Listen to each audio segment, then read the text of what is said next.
Welcome to Money Talks, a weekly feature on FM 93.5 The Berg and WMEG AM 740. Today we will talk just a little bit about money, maybe some of the things you can do with it, how it can impact your life, some ideas on financial planning and investing, and getting the most out of the money you hope to have, already have, or want to pass down. So sit back, relax, listen, and maybe take some notes, as you may have some questions by the time we're done with this edition of Money Talks. Hello, Dan Joss. How are you today? Doing great. How are you? I'm doing great. So previously we've talked about some fears and greed and biases. Mm-hmm. Let's talk about the herd mentality. Herd mentality with money. The idea that people conform to the behavior of others is among the most accepted principles of psychology. Not in my house growing up, because I can tell you, my folks said, well, if Johnny's going to go jump off that bridge, are you? There are no bridges in Williamsburg, Mom and Dad. No, I'm not jumping off the bridge. But we like to invest when we know that others are investing in what we're investing in. Okay. Because then we think we're right. Because for the most part, most people don't make bad mistakes or bad decisions. And so if our decisions conform to what others are also deciding and doing, then we feel we're doing right. Which can be good. Like if there's a great new restaurant in town that everyone wants to go to, we all want to go to it. Okay. Sometimes the herd mentality is good for us. Yeah, and then we have to stand in line and wait.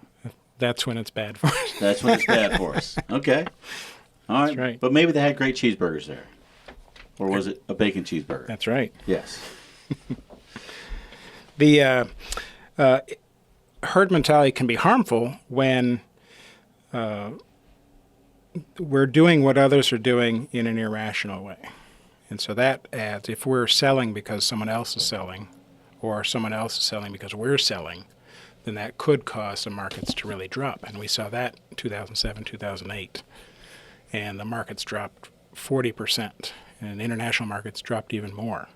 And that was well beyond reasonable valuation.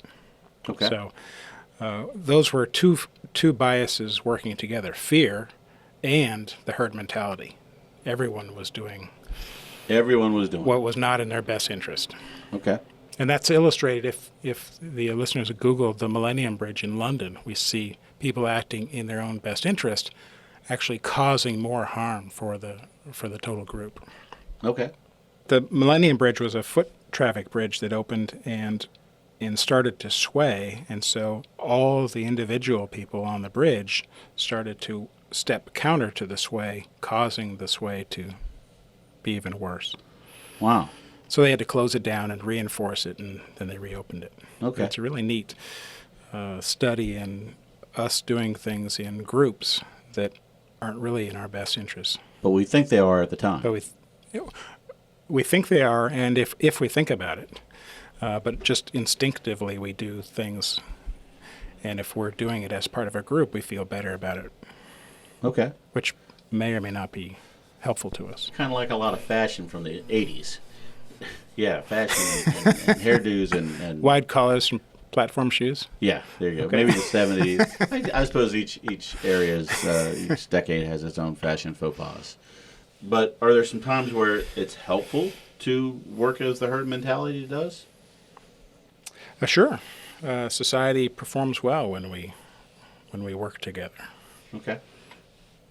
Everyone stops at the stoplight. It's a good thing to let the other people go on their green light.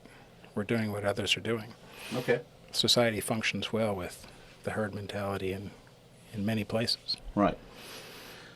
But as far as financially, it is it's a bias we need to be aware of.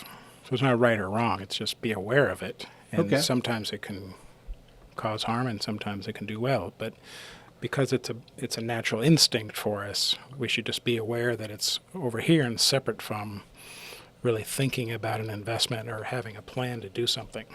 So what we're really dealing with here is making sure that you're informed and being intelligent about your decision as opposed to just reacting based on instinct. Right.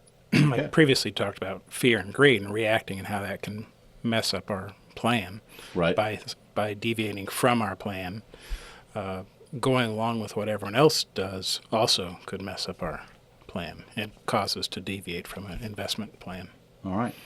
And so if someone wants to put together a plan using your assistance and expertise, Sure, how should they get in touch with you? They can call us at 757-903-2127 or check out our website at josfinancial.com. Excellent. And I understand you've got some blogs and stuff going on out there? We do. There's a blog on my website that we re-record actually some of these. I've put together a few of these on our YouTube channel, so we can check that out and listen to past recordings or put down ideas for what they want to hear next. All right. And listeners, if you're out there and you have an idea that you'd like to share with the radio station, you're welcome to call the radio station at 229-7400, or you can call Joss Financial. He'd be happy to take your call, and we can go from there. Yep, that's great. All right. Thank you very much. Money Talks is a weekly program presented for the listener's benefit and entertainment. It is provided at no cost to the listener, and the ideas, opinions, and comments are not to be construed as legal advice, tax advice, investment advice, or other advice specific to the listener. Listeners are encouraged to seek the advice of a licensed professional or other qualified party when dealing with financial, legal, tax, medical, investment, insurance, taxidermy, plumbing, electrical, carpentry, real estate, chiropractic, veterinary, oral hygiene, hot air ballooning, etc. We have given you some food for thought. Now, call a licensed professional such as Dan Joss at 757-903-2127. Thanks for listening, and remember, failing to plan is planning to fail.